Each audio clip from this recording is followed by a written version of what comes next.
রামনগর কলেজে ছাত্রীর উপর নির্যাতনের প্রতিবাদে সোচ্চার হলেন রাজ্যের বিরোধী দলনেতা শুভেন্দু অধিকারী।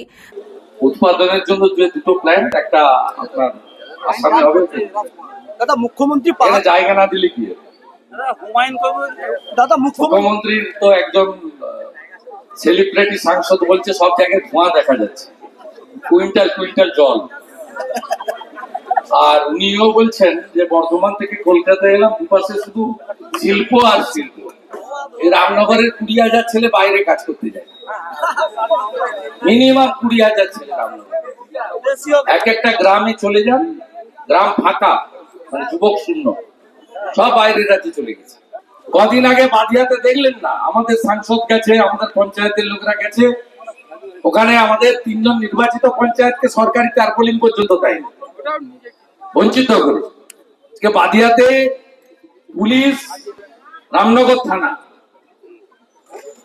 লোকের কাছ থেকে মুড়ি জোগাড় করে, ওই যে টাওয়ারের তেল চোর যেটাকে আপনারা হারিয়েছেন 50,000, তাকে নিয়ে গিয়ে ছবি তুলছে।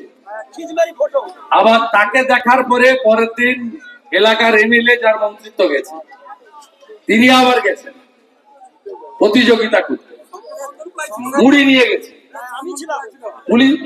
মুড়ি জোগাড় করে দিয়েছে রামনগর থানা। আমরা সব জানি কার কাছ থেকে মুড়ি জোগাড় করেছে, সেটাও আমরা জানি, নামটা আর বলছি।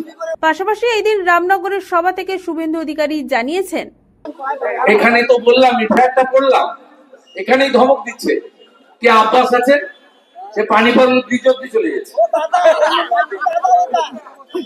বড় বড় সব মাতব্বর, রাহুল সাঁতরা, শতদল বেরা, বিরাট নেতা, হালি নেতা, লাল চুল কানে দুল।